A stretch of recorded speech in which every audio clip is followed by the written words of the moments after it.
व्यवस्था कर देती है। मर जी आपका सत्संग सुनते हैं रोज और कहते हैं अपने मर जी एक इसमें था आप अध्यात्म मार्ग के पथिक हैं और जीवन भर आपने प्रेम मार्ग और ज्ञान मार्ग में चरम सीमा प्राप्त की है। एक संसारिक जगत में अपनी मेहनत से या अपने कर्मानुसार उच्चतम वो प्राप्त किया। अब इसमें सबसे बड़ी बात देखो, हम साधना करके लोगों को प्रसन्नता दे रहे हैं, प्रसन्नता ही तो दे रहे हैं, और ये पूरे भारत को प्रसन्न में देते हैं। अगर ये विजयी हुए तो हमारे पूरे भारत में पटाखे छुटाए जाते हैं, पूरे भारत में आनंद मनाया जाता है। क्या इनकी साधना नहीं है?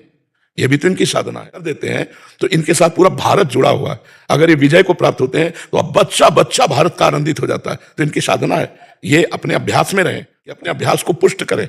भले वो खेल है, लेकिन इनके विजयी होने पर अगर हम कहीं किसी कारणवश, तो हमें अभ्यास में कमी नहीं होनी चाहिए और बीच बीच में नाम स्मरण कर लेना चाहिए। तो इन अपने अपने लक्ष्य को अगर हम दृढ़ता से निभाएं तो हम अपनी जगह उन्नति को प्राप्त होंगे और दोनों एक ही जगह पहुंचेंगे, क्योंकि ये परमात्मा के इस विश्व में इस भाव से रह रहे हैं, हम इस भाव से रह रहे हैं। तो सेवा वो भी है कि केवल परमात्मा की चंवर डुलाना ही सेवा होती है, अलग अलग सेवाएं होती है। तो इनको भगवान ने खेल सेवा दी है। अगर इस सेवा में प्रवीणता पूर्वक इस संसार को सुख पहुंचा रहे हैं और नाम जप कर रहे हैं तो ये भगवान की भी असफलता। हाँ, इसमें थोड़ा गंभीर रहना और असफलता में हाँ, इसमें सुख दुखे समय कृत्वा लाभा लाभो जया जयो, भगवान ने इसीलिए कहा है। तो हम 15-20 लोग एक उसमें हैं। अब कईयों के प्रारब्ध उसमें जुड़े होते हैं, प्रारब्ध उसमें जुड़ा हुआ है।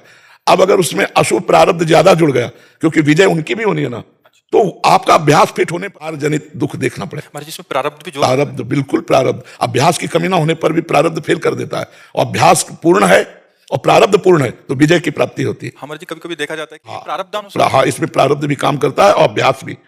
जैसे मान लो 15-20 की, अब इस बार प्रारब्ध है कि दुख भोगना है, तो आपको उनके संग के प्रभाव से, क्योंकि पूरा खेल एक से तो होगा नहीं, तो आपका किया हुआ अभ्यास ही केवल नहीं है, उसमें प्रारब्ध भी है। असफलता में हमें कैसे रहना? हमको उस समय भगवान का चिंतन करते हुए धैर्य रखना पड़ेगा। है बड़ा कठिन, है बड़ा कठिन, क्योंकि असफलता में कोई धैर्य बहुत बड़ी बात होती। अब मतलब असफलता में भी जहां से असफलता प्राप्त हुई है उसको गले लगाकर मुस्कुरा करके और चल देना। भगवान देते हैं वो क्षमता।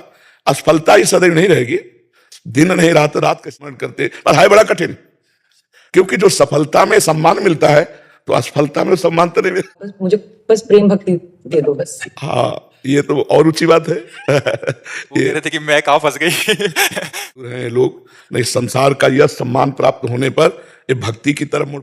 हाँ, हमें लगता है कि विशेष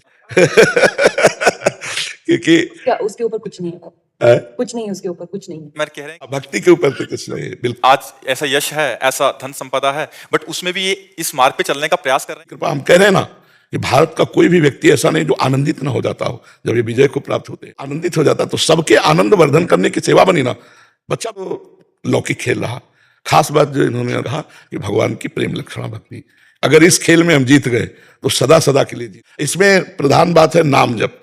जितना अधिक हम उठते बैठते नाम जप का अभ्यास करें तो हम आगे बढ़ जाएंगे। लौकिक और पारलौकिक दोनों उन्नति। कलयुग केवल नाम, अगर नाम को हम पकड़ लें तो सब बात बन जाएगी। बस हम तो यही कहेंगे, भगवान के आश्रित रहो। आश्रय सबसे बड़ा बल है। भगवान के भरोसे रहो, नाम जप करो और खूब प्रेम से रहो, खूब आनंद से रहो।